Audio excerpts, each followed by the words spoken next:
Now, the Business Secretary, Grant Shapps, has announced a review into tackling late payments for small businesses. He's urged larger companies to pay their smaller suppliers promptly as they are an essential cog in our economy. Now, it's been a really tough time, and it still is for small businesses and the high street recently. And I'm delighted to be joined now in the studio to find out what it is like for those people running a business. Steph Douglas, she's the founder and CEO of Don't Buy Her Flowers, and alongside a GBNews economics and business editor, Liam Halligan. Steph, lovely to see you. Now, tell us about Don't Buy Her Flowers. Why did you start it and when? What's that journey been like as a business owner? So I had my first baby in 2010 and I received 8 bunches of flowers, and they were all really well meant, and they were for me to say well done and everything else. But anyone that's had a baby will know that it's quite hard and quite overwhelming, and flowers take looking after. So you've got something else to look after? Yeah, it's another thing to look after when you're probably feeling really, really spent and a bit overwhelmed. Yeah.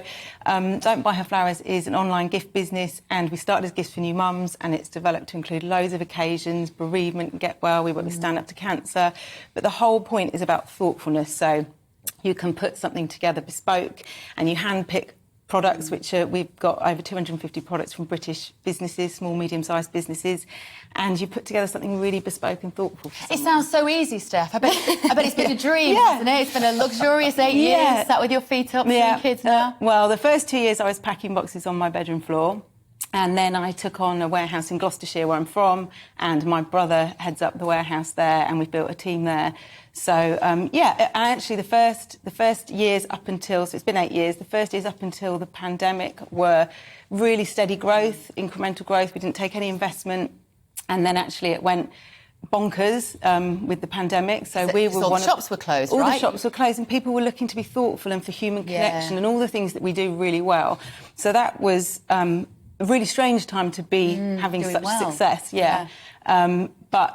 And then that kind of went on for quite a lot of that 2 years.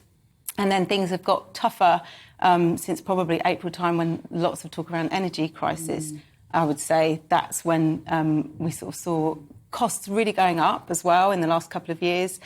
But that's when things started to impact our customers more. Yeah. This, Liam Halligan, is a very typical story, isn't it, for business owners? Some people had an actual bump during the pandemic for various market reasons, and now it's tough. Why is it so hard at the moment for businesses?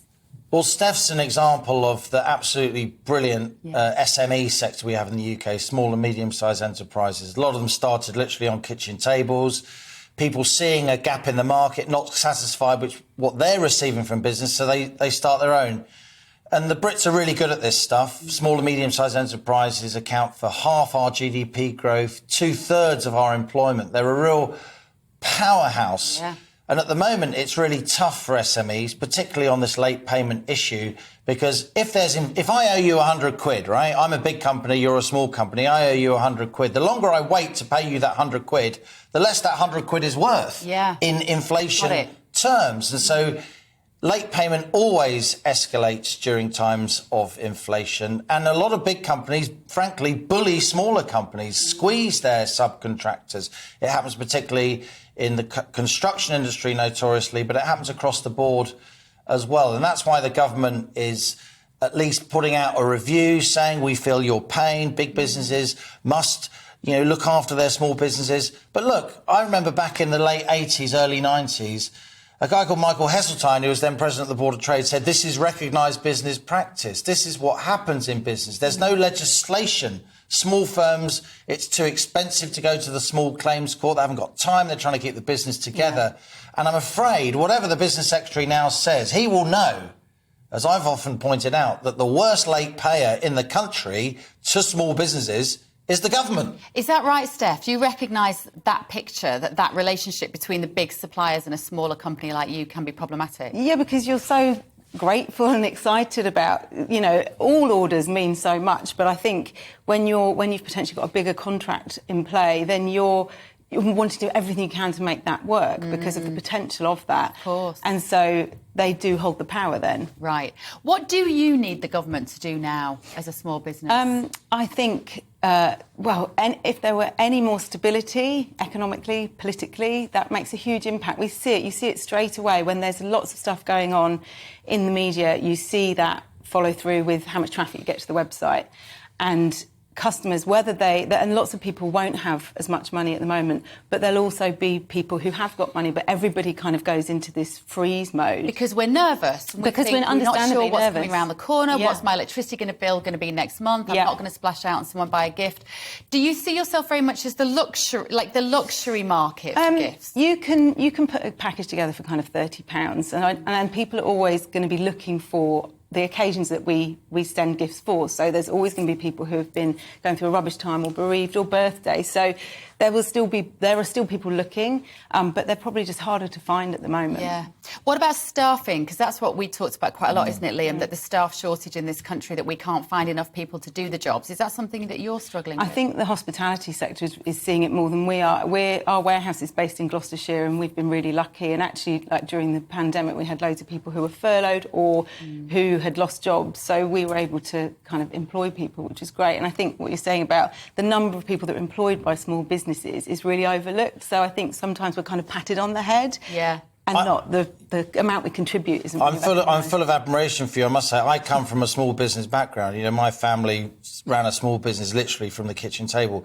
Late payment, you know, almost tore our family apart. It was absolutely terrible thing. And look, small business leaders like Steph and the people who work for them, they're often swing voters. They're very pragmatic, talented people. They won't be pushed around. They are key in any general election, as well as being key to keeping our economy going. And at the moment, I'd say both the main parties are not giving a great offer to our small and medium-sized businesses. Look, the Tories are putting corporation tax up from 19 to 25%. There are some allowances, but a lot of small businesses will be hammered by that. 6% taken off their margin after they've just been hammered by lockdown. On top of that, a lot of small firms, a tax they really don't like paying is business rates. You pay a tax on the value of your premises, your business premises, any equipment that you buy, and you pay that even if you don't take in any revenue, even if you don't make any profit at all, you have to pay that.